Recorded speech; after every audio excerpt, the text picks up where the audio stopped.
আসসালামু আলাইকুম। প্রিয় নবীনগরবাসী, নবীনগর উপজেলায় অনেকগুলো ফসল ইতিমধ্যে আপনাদের মাঠে পরিচিত হয়েছে। তার মধ্যে অন্যতম একটি ফসল গত 1-2 বছর ধরে সেটি নবীনগর উৎপাদিত হচ্ছে, সেটি হচ্ছে অফ সিজন তরমুজ, যেটাকে আমরা গ্রীষ্মকালীন তরমুজও বলতে পারি অথবা অসময়ের তরমুজ বলতে পারি। আমার পাশে আছেন আমাদের একজন উদ্যোক্তা কৃষক জনাব রাজীব। রাজীব আমাদের নবীনগর আহমেদ সিটি গার্ডেনের এখানে গত বছরও উনি গ্রীষ্মকালীন তরমুজ আবাদ করেছিলেন, এই বছর উনি গ্রীষ্মকালীন তরমুজ আবাদ করেছে। তো এটি আমার কাছে মনে হয়েছে যে দুটি বিষয় আপনাদেরকে জানানো প্রয়োজন, যে এই তরমুজটি নবীনগরে করা সম্ভব, এই একটি মেসেজ আপনাদেরকে দেওয়া প্রয়োজন। আর দ্বিতীয় বিষয় হচ্ছে বাজারে কিন্তু এই ধরনের তরমুজ কিন্তু পাওয়া যায়। অনেকে চিন্তা করে যে এটা খাবো কি খাবো না, আপনারা চোখ বন্ধ করে খাবেন। এটি অত্যন্ত পুষ্টিকর এবং এটি মোটামুটি জৈবিক কৃষি যেটাকে বলা হয়, অর্থাৎ আপনার অর্গানিক কৃষি, বালাইনাশক কম দিয়েই কিন্তু আবাদ করা হয় এবং এটি অত্যন্ত পুষ্টিকর এবং সুস্বাদু।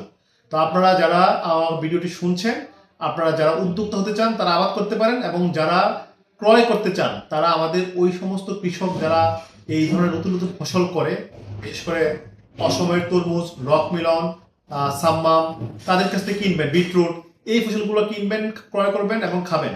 তাহলে আমাদের উদ্যোক্তা কৃষকরা যেরকম উদ্বুদ্ধ হবে, পাশাপাশি আপনাদের পুষ্টি নিশ্চিত হবে। তো রাজীবকে জানতে, রাজীব এগুলোর এক একটা সাইজ কতটুকু হয়? একটা সাইজ 3 থেকে 3.5 কেজি হয়। আর বাজার দর কেজি প্রতি 70 থেকে 80 টাকা। 70 থেকে 80 টাকা। তার মানে হচ্ছে এভারেজে যদি 3 কেজি হয় তাহলে 200 টাকার মতো আপনার দাম পড়ে। এবং যে সাইজটি আছে এটি একটি পরিবারের জন্য যথেষ্ট একটি সাইজ। তো আপনারা অসময়ে একটি দারুণ একটি পুষ্টিকর সবজি আপনারা আবাদ করতে পারেন এবং আপনারা করতে পারেন। তো আমি এই ক্ষেত্রে একটি বিষয় আপনাদেরকে বলে রাখি, এই তরমুজের ক্ষেত্রে কিন্তু তরমুজ সারা বছর হয় যেমন সত্য, জাত নির্বাচন করা খুব গুরুত্বপূর্ণ।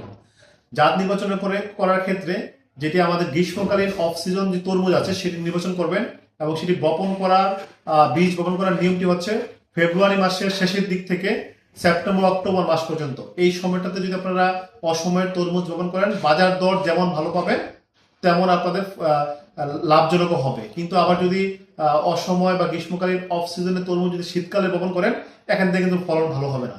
তাই রোপণ বপনের যে সময়টা সেটি আপনারা একটু জেনে শুনে আপনারা করবেন, এবং ভালো কোম্পানির বীজ কিনবেন। সেক্ষেত্রে আমাদের মাঠ পর্যায়ে উপসর্গের কৃষি কর্মকর্তা আছে, আমরা উপজেলা কৃষি অফিস পর্যায়ে কাজ করছি, আমাদের কাছে আপনারা আসবেন, কিংবা কৃষিতে ভালো যারা বিশেষজ্ঞ আছে তাদের মতামত নিয়েও আপনারা সেটি করতে পারেন।